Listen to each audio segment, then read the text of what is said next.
Well, hello there. Welcome back to my channel. So I'm glad you're joining in. If you're new here, welcome. You're just in time for the bedtime stories. As you can see, I'm in a new location. But I'm still going to be reading bedtime stories to you. So I hope you enjoy this.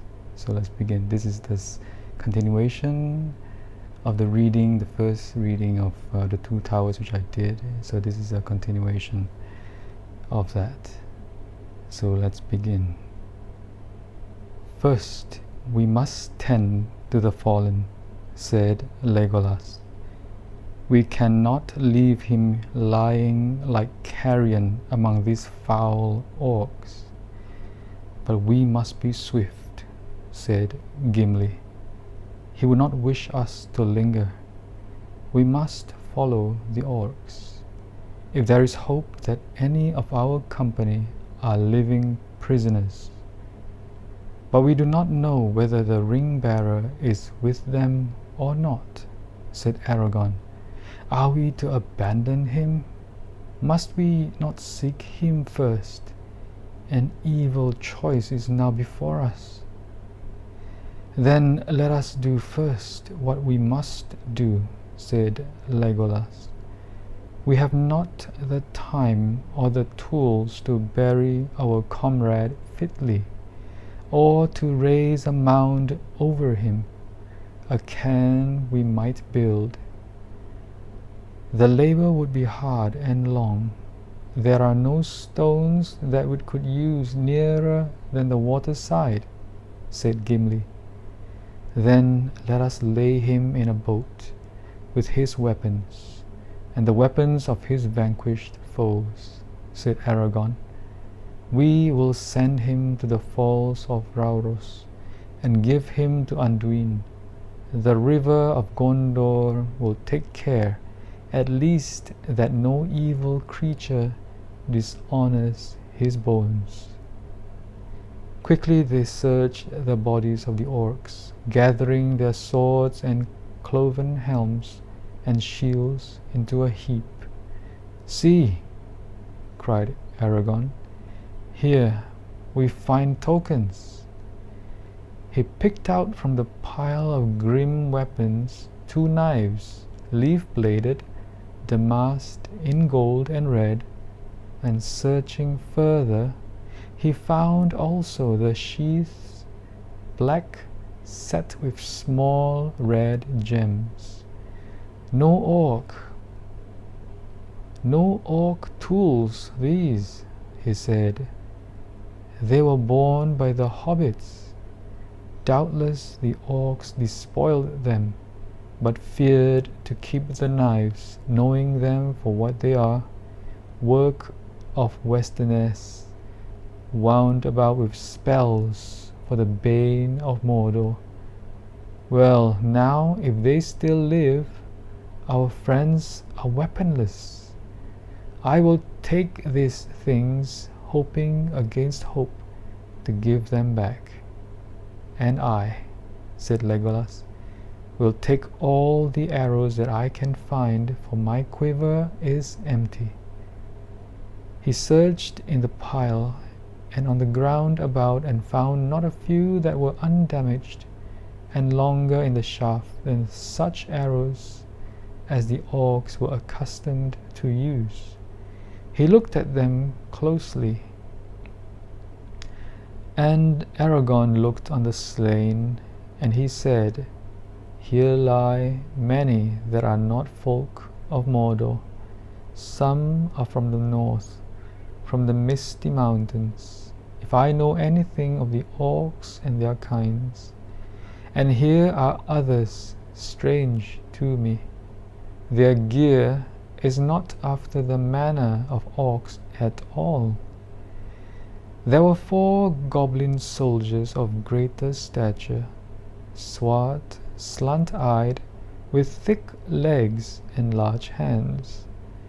They were armed with short, broad-bladed swords, not with the curved scimitars usual with orcs, and they had bows of yew, in length and shape like the bows of men. Upon their shields they bore a strange device, a small white hand in the center of a black field. On the front of their iron helms was set an S rune, wrought of some white metal. "I have not seen these tokens before," said Aragorn. "What do they mean?" "S is for Sauron," said Gimli. "That is easy to read." "Nay," said Legolas, "Sauron does not use the elf runes. Neither does he use his right name, nor permit it to be spelt or spoken," said Aragorn. "And he does not use white. The orcs in the service of Barad-dûr used the sign of the red eye." He stood for a moment in thought. "S is for Saruman, I guess," he said at length. "There is evil afoot in Isengard, and the west is no longer safe. It is as Gandalf feared. By some means the traitor Saruman has had news of our journey. It is likely, too, that he knows of Gandalf's fall.